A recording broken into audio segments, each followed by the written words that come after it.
Everything starts with you. You can't love yourself first, you can't love nobody. Yeah, man. Are we good? Are we live? All right. Yeah. So yeah, man, we here with my brother, a mentor of mine. You know what I'm saying?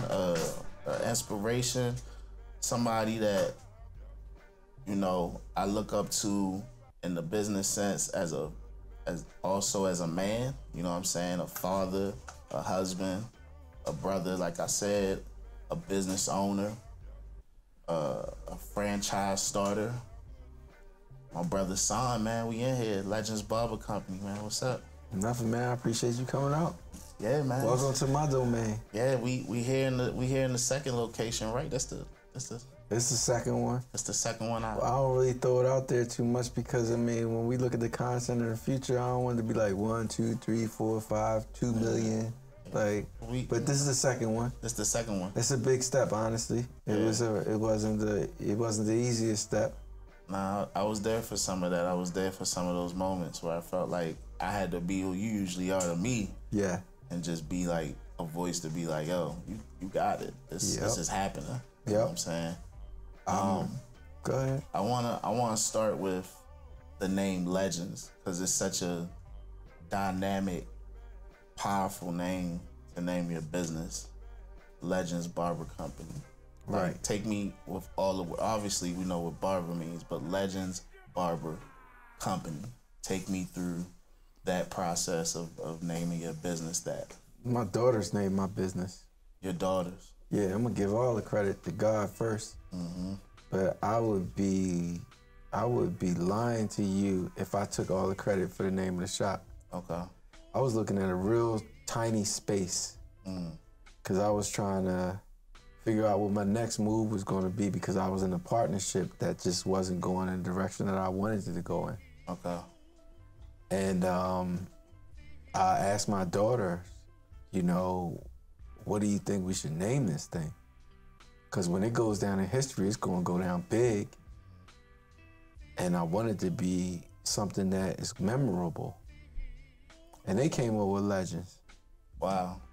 Because they look at me like, I guess I'm a legend in my own right. And they looked at me that way, and then I thought about it, and I understood the concept, and I thought, I want to create a space where people in their community are thought of as legends.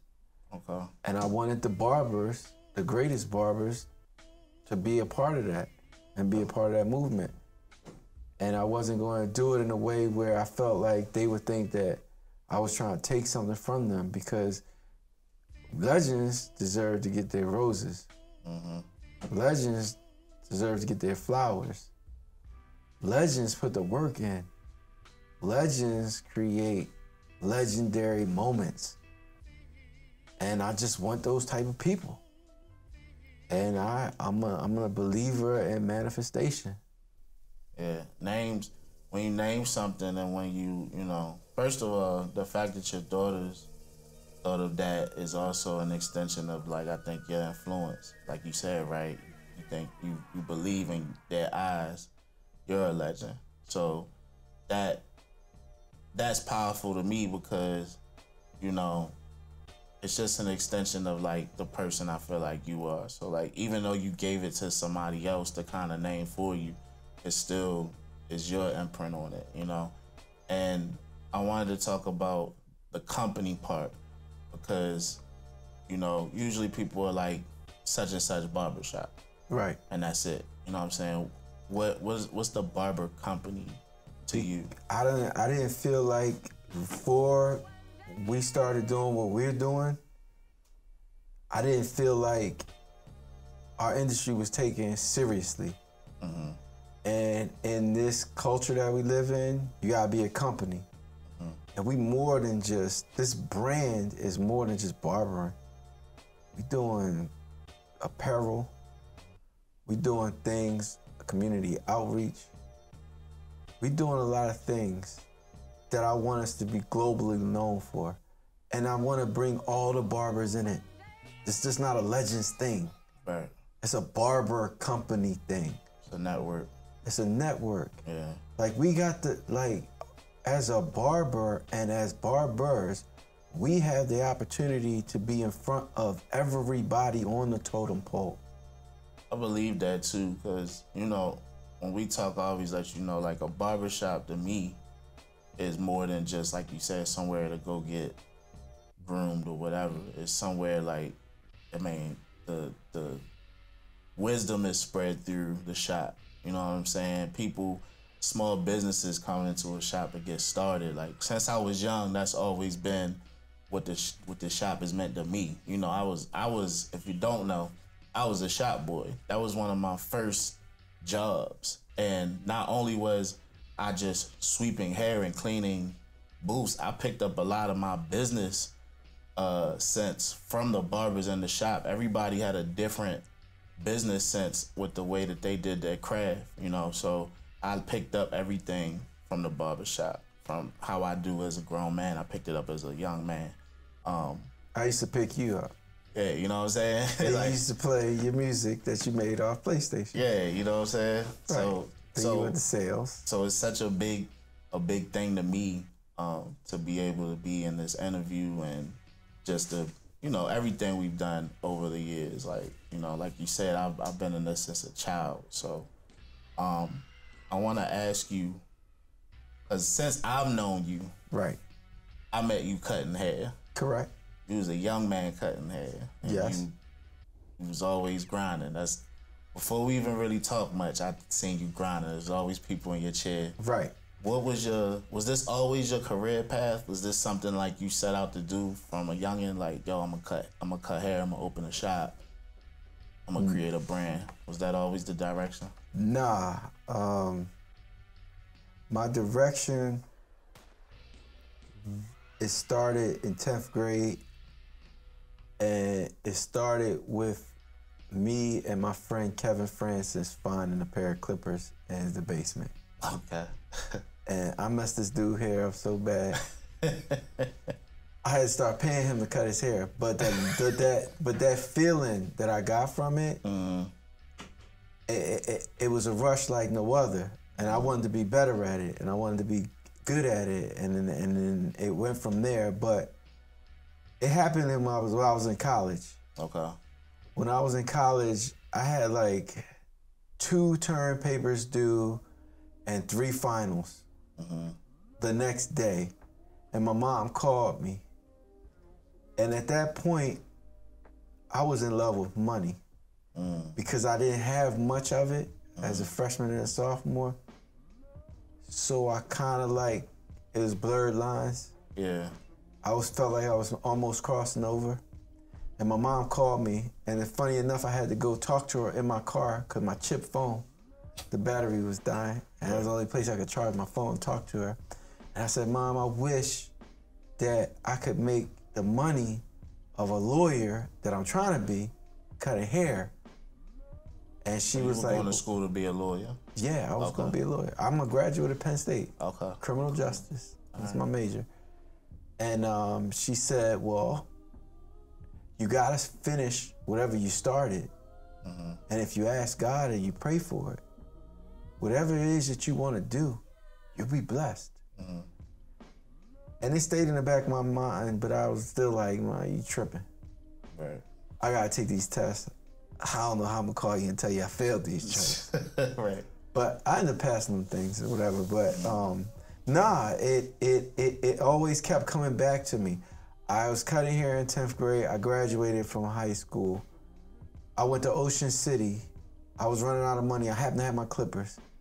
I started cutting everybody hair. I made money. All my friends was using their parents' credit card, get money to use from the gas station, get food.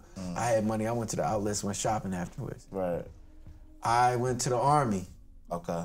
I was in the Army Reserve, so went basic training or whatever. You went to the Army after college? After high school. After high school, okay. Yeah. After high school, I went to the Army Reserves. I did the split option program where you go to basic training one summer and then you go to college, and the next summer you come back and you go to AIT. Okay.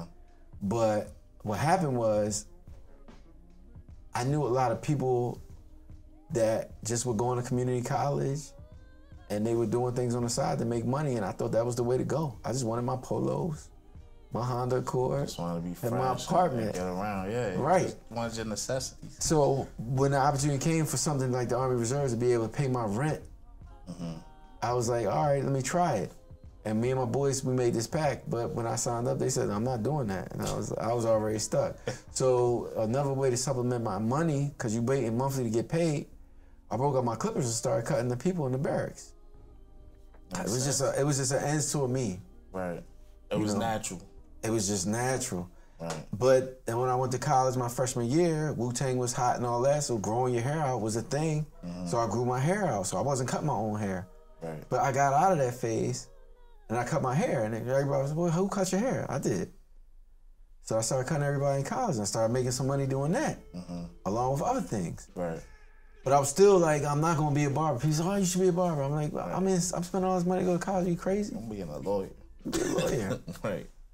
But it was always that thing. And even after I graduated, I was trying to be a caseworker with juvenile delinquents. And they told me how much they were paying, like $17,000 a year back then, the late 90s. And I was like, nah, I don't think that's gonna work for me. Right. And my brother was working in the shop as a shop boy before you. Right. And I was cutting his hair, and they asked who was cutting his hair, and they gave me an opportunity. And after the first year, when I was making as much money as a lawyer, it pretty much stopped. It pretty much made sense after that. Yeah, right? you know. Nah, that's dope, man. That's, I think that's important for people to know, you know what I'm saying? Because it's a lot of pressure, especially for our community when our parents work so hard to get us in school and get us, they really push us to like, look, choose what you want to do, stick to it, go do it. Right. You know what I'm saying? So it's really important for people to understand that, your path will change even if you don't want it necessarily to happen. What's going to happen, what's supposed to happen is going to happen. Yeah. It's God's plan. It's not ours. None. So that's important for people to know. So you were given an opportunity. Yes. And you took that opportunity, you cut hair, you built a network, and then when did ownership come into play? Like when Day one. You always, as soon as you started cutting hair. Yeah, because I was on the other side of things when I was in college. Okay. You know what I mean? And I saw money differently. I saw you invest a certain amount and it comes back double. So when I watched how the business was moving around and what it took to get to the next level, I applied the pressure.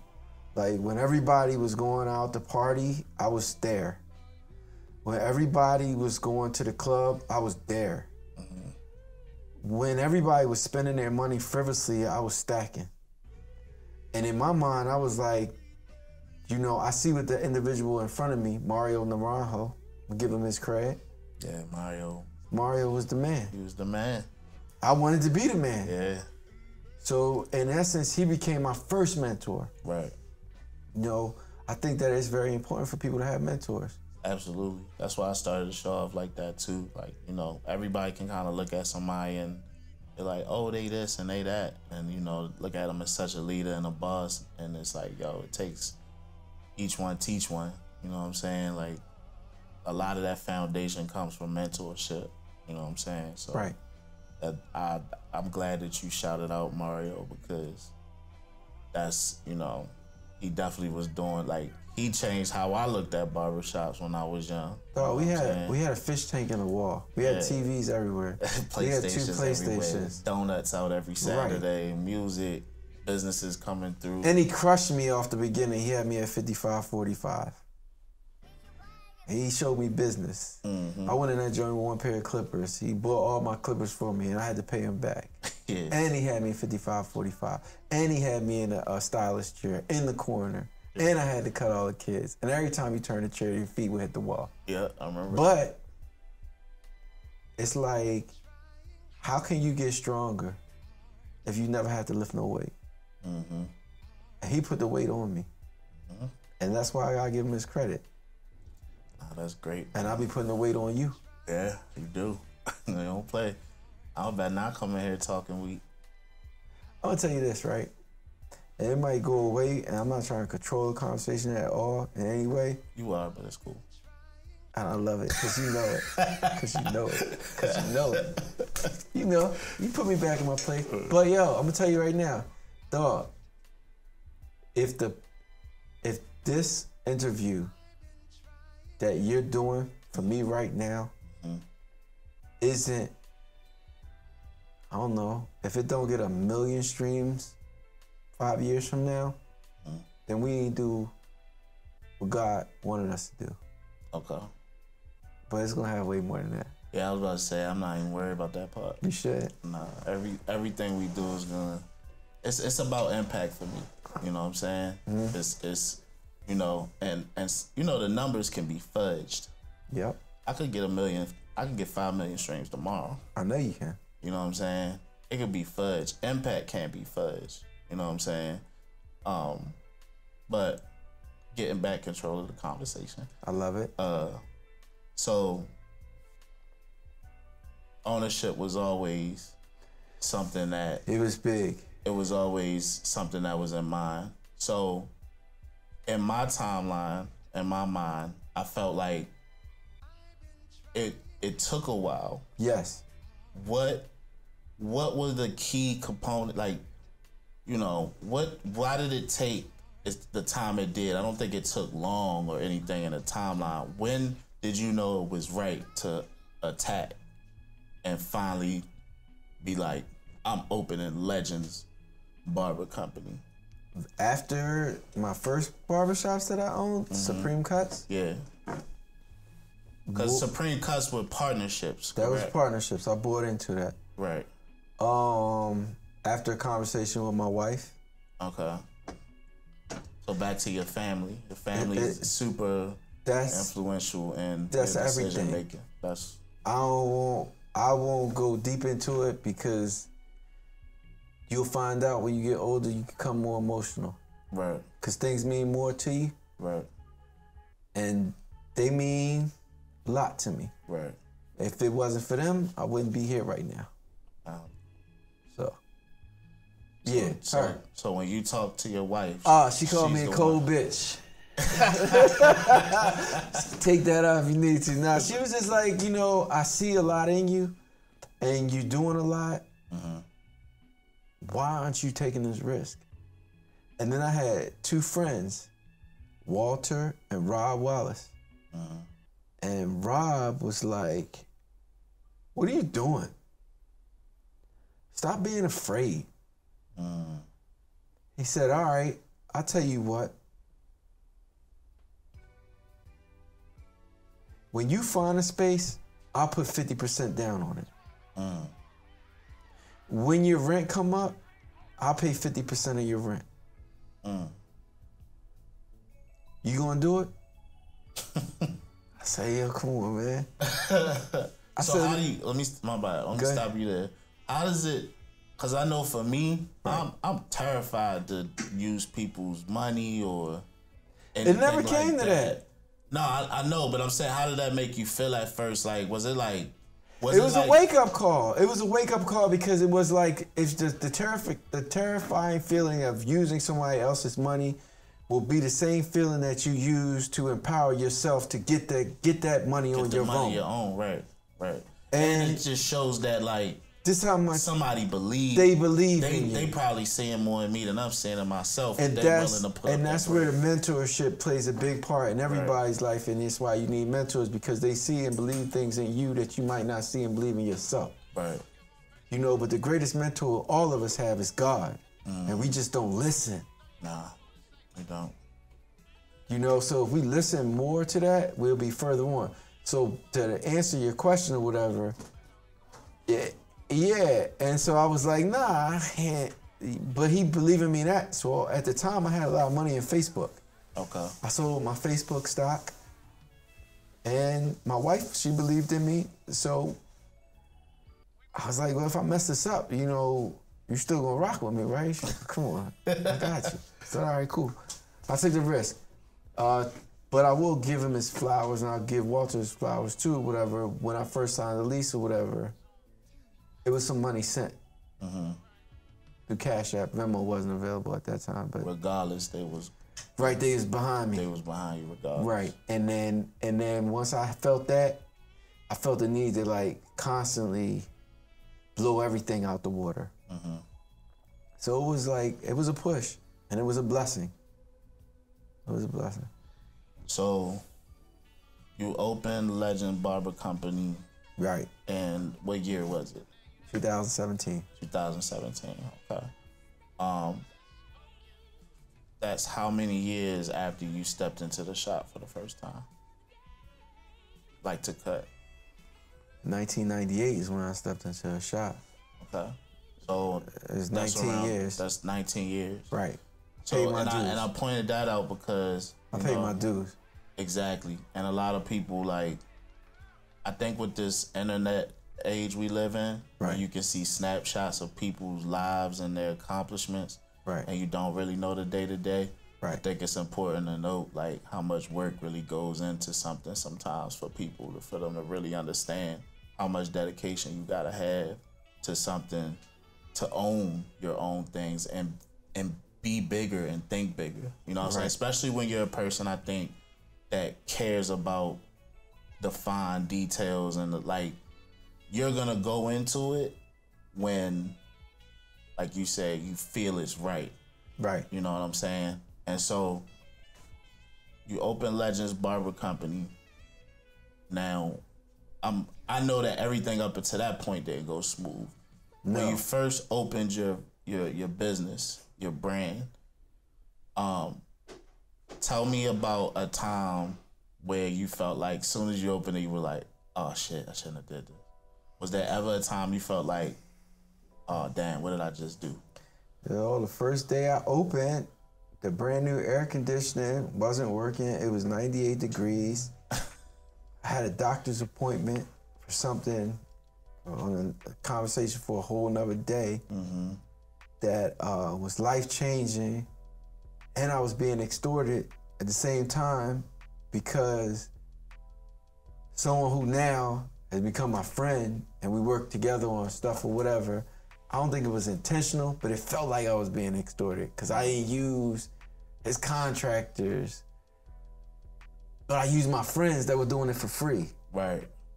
And, you know, it was a lot of pressure. I lost 30 pounds. From the pressure? From the pressure. I couldn't even eat. I delegated a lot of authority out and put a lot of trust into a lot of people that helped me. Right. Angie Cornelius, I gotta give her credit. You know what I mean? She was confident in me to take care of a lot of things that I couldn't take care of at the time because my mind was just all over the place.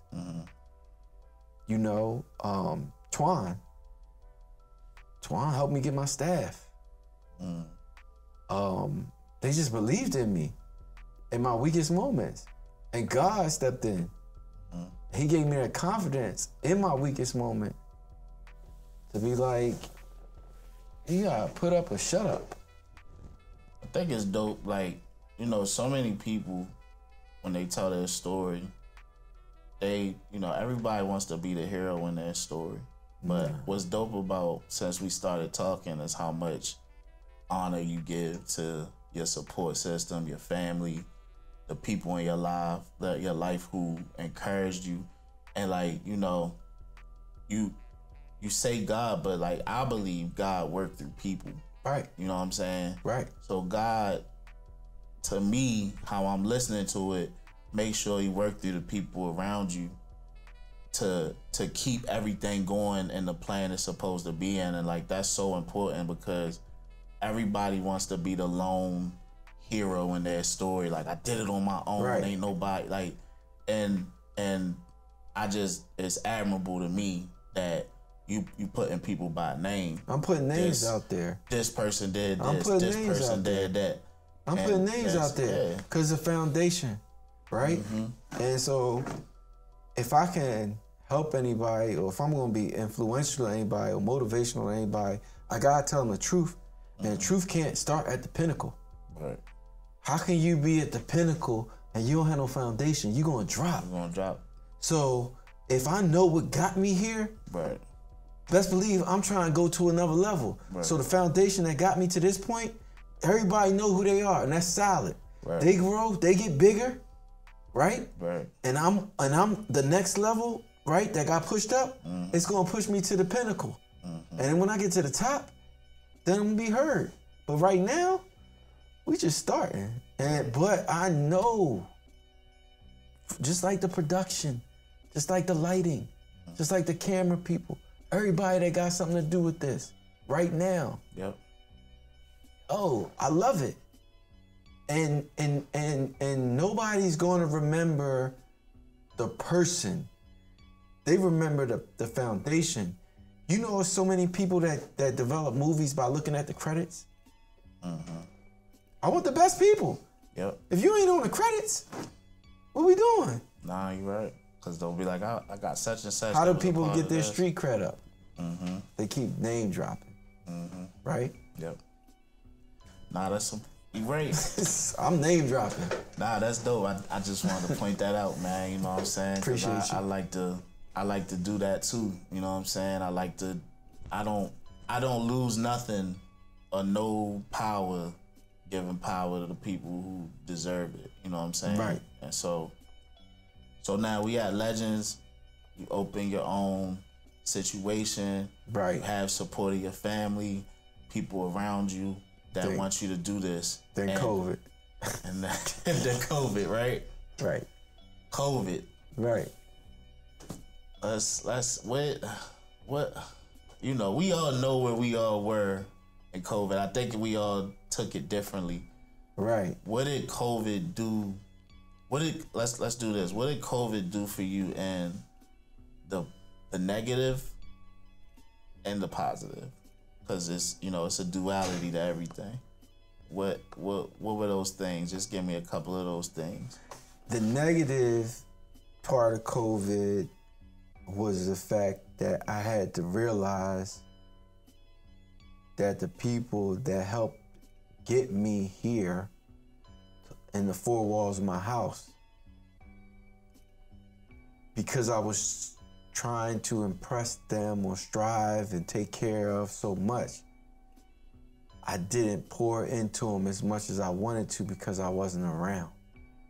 So it was very negative for me to have to look at myself in the mirror and understand that, yeah, you doing things, but you gotta rebuild your relationship with the people within the four walls of this house. That was a very negative feeling for me. Right. As far as the health, as far as finances and all that, I mean, I got a shoebox. I was good. This is went to the shoebox, huh? Nike, Adidas, Puma. We got down to the bottom of things for a while. Yeah. But I ain't gonna hold nothing back. My wife, she do all right, Yeah. We was good on that, but Right. I saw what she poured into my kids that I had no part of. And that was negative feeling towards me, but it was the thing that motivated me too. Right. So I had to, after this, when I get back to it, I'm handling it different. I gotta put myself in a place where I could get more of that time. That's, when I asked that question, I thought you were gonna say the shop not being open, the business, like all of that. Like, I did not think you would say that. That's, once again, that's a testament to the guy I described you as when we started this job. So the positive, I think, was what? You making that change based off the negative feeling? Based off the negative feeling or whatever, I got to talk to my family individually with time, and got to get the understanding of where I was in that household. By the way, I have all daughters. Yeah, you live right. Yeah. I'm living dangerously. Here you are. How many daughters do you have for the? 3. 3 daughters. Yep, Madison, Ava, and Chloe. So then after that or whatever, Madison made this sweatshirt. Madison designed the sweatshirt that you have on as well. Ava helped me in my mindset of marketing this sweatshirt. Okay. Chloe's just my biggest fan. Oh. Yeah. But no, a lot came out of that. We had a lot of time to walk around lakes. Everybody was walking. You don't see nobody walking no more. I think we took a walk one time. We did. We took a couple walks. Yeah, we took a walk. Yeah. So, okay, so then COVID, right? Which is perfect for my next part. So after COVID, which started and still going, might I add, we're in shop 2 now.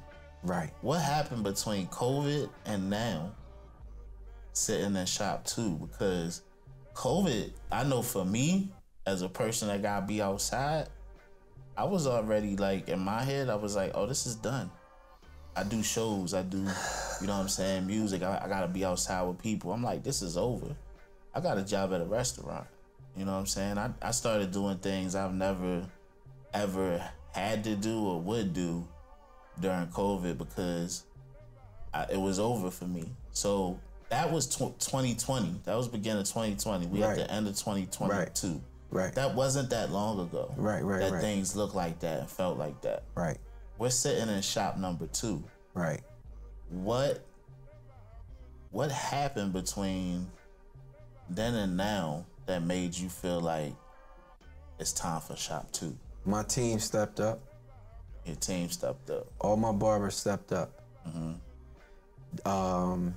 We were doing a lot of meetings. We were doing a lot of Facebook FaceTimes with the whole team. And everybody stepped up, everybody was supportive, and Jasmine suggested that we do online booking. So y'all weren't doing... We were not doing online doing booking. We were like just doing individual, calls. all of that. Yeah. And Jasmine was like, I think we should do online booking. And my team, they had the forward thinking of, let's try it. How did you feel about online booking at first? When it was first presented, were you like, nah, bro, I ain't doing that? Me personally, I still don't do it. Just because I don't want to take nothing away from them. Right. I don't want to be another person on there that people get as an option. Okay. It's by the grace of God that they're able to do what they do to keep everything going. Okay. And I feel like me, I'm a control freak in the sense of I want to be able to interact with my clients, engage with them and all that. And I don't really want, I'm at the point right now where I don't really need to cut new people. I don't need to start a new relationship. I don't need to know new friends. Right. I don't need to references are fine. That's cool. Yeah. It's easy haircuts. It's pretty smooth. Right. You know, when my clients go to other people, they like, oh, thank you. You got easy clients. They easy going. Right. It's nothing real complicated. So that's what it was about. It was about them. And when they grew our business, right? Mm-hmm. It became like Chris came, Chad the barber came, and now we were overlapping chairs. And most people would say that business plan is real strong because then we'll just overlap all the chairs, right? Right. But everybody has so much more to give that we had to grow. It was time to expand. And this same foundation I had before, my wife, she's a cold bitch. Nah, she's like, stop being a sucker. What are you doing? Stop being scared. And my same Rob, come on, man, let's go look at some places. Mm-hmm. And then God gave me the vision. I really did have a vision from God. Right. When I came in this space that we in right now, with my man Lamont, that's a contractor. Right. I was like, hell no. Oh, you ain't like this space? No, I'm not coming back. I'm not coming back to Jessup. Not like this. It's too small. I mean, the ceilings are low. It's all tore apart. It's going to cost, you not understanding, Lamont, it's going to cost me this. It's going to cost me that. It's not going to. He was like, man, just think about it. Think about it. It's the same shop, but it's flipped. And I'm like, what are you talking about? And I went home that night, and I was like, Lord, if it's meant for me to have that spot, please send me something. Let me see it. And that night, before I went to sleep, I was looking at pictures of the other location. And I was looking at it, and I was like, the barnyard door's over there, the bathroom's over there. I was like, yeah, could do it. It's just flipped. Right. All right.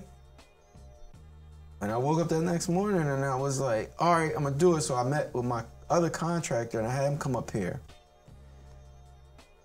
And we pointed out all the defects in the joint and everything that the real estate, the commercial agent was telling me that the landlord or owner wouldn't pay for or do. I took pictures of that and I was like, yo, it's not up to code. And next thing you know, everything started working out. Yeah. I went inside that contract. And that's how it is. Here we are. Now we here. Sitting right here. Right. Okay. Man, all right. So, my closing question, because I feel like this gonna be the one that, you know. This is it? This is the one that's gonna also not only end this one, but there's gonna have to be more of this.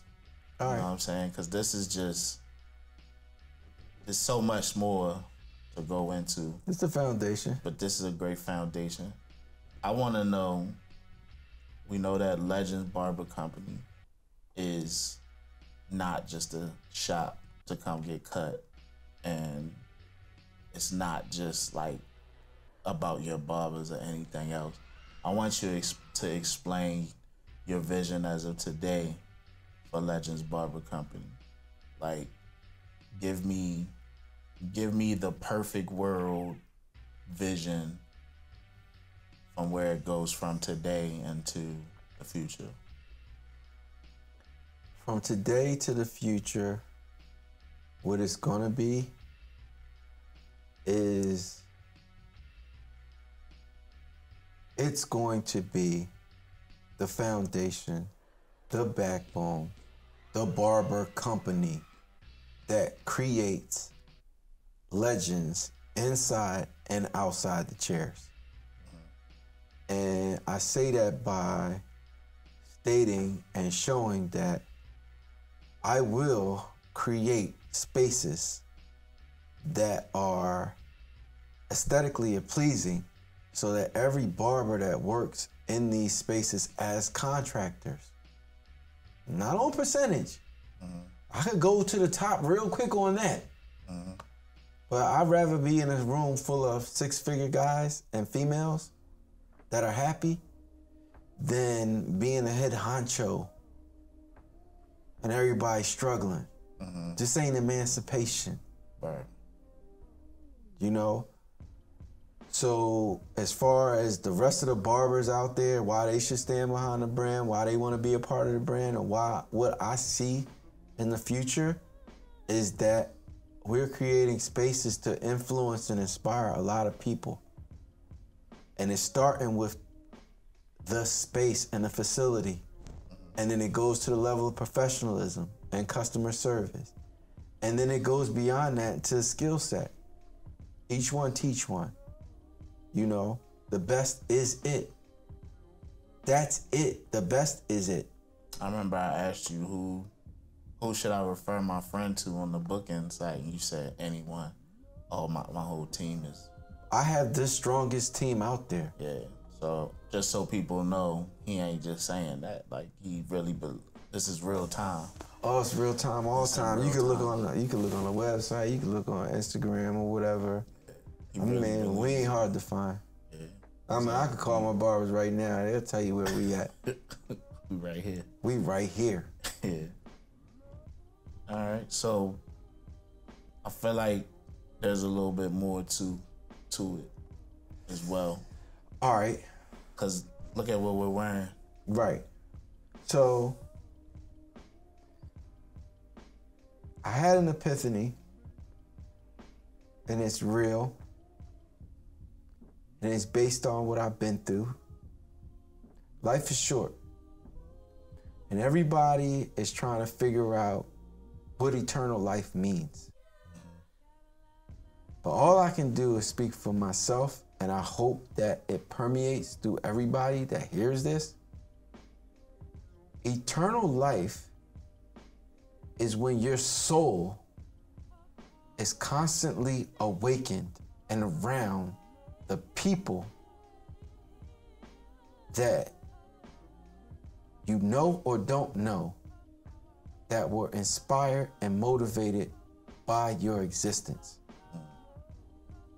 If you do not do things while you are here to inspire and motivate people, most likely you'll be forgotten about within 2 weeks.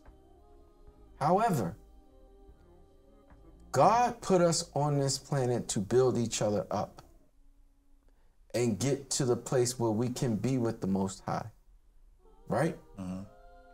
In order to do that, you gotta motivate and inspire and do. Just can't be a talker, gotta be a doer.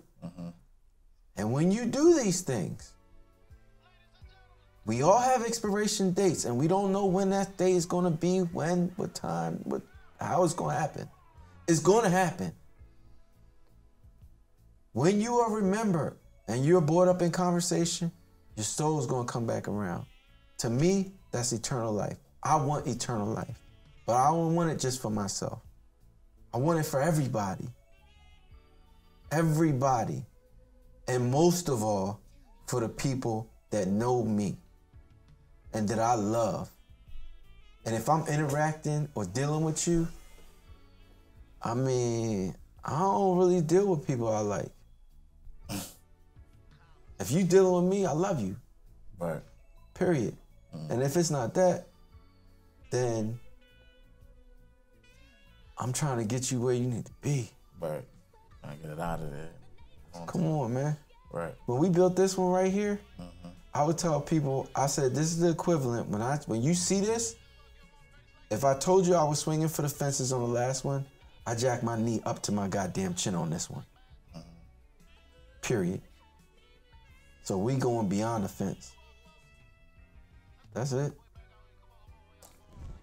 Well runs deep, bro. What you want to know? It's a wrap. It's a wrap, man. Nah, like this, as much as I know you, you know what I'm saying, and we talk, this is real. People need to know, like I ain't write these questions down. These are things I wanted to say to you because I wanted other people to know what I know. You know what I'm saying? I know a lot of these things without you even telling me. I could just feel it. You know what I'm saying? But to hear it from somebody, like I said, I look up to, your brother, your mentor, you a role model. For real. You know what I'm saying? To me, and it was a pleasure to ask you these questions and get the background and be able to like share how I feel to others. And yeah, man, let's keep being legends out here. Let's keep motivating each other. We both believe in impact and influence. That's all I stand on. You know what I'm saying? So that's a wrap. This just the first part, man. I feel like it's about to be many of these. I'm standing behind Nature Boi music. Wait till y'all hear this album. Godfather coming out December 17th. There we go. Let's get it. Love you, bro. Love you too, man. All right. That's it. All right. Good shit, y'all. That was really good. Oh, shit. We got it done? Yeah, y'all laughed up. We good? Good.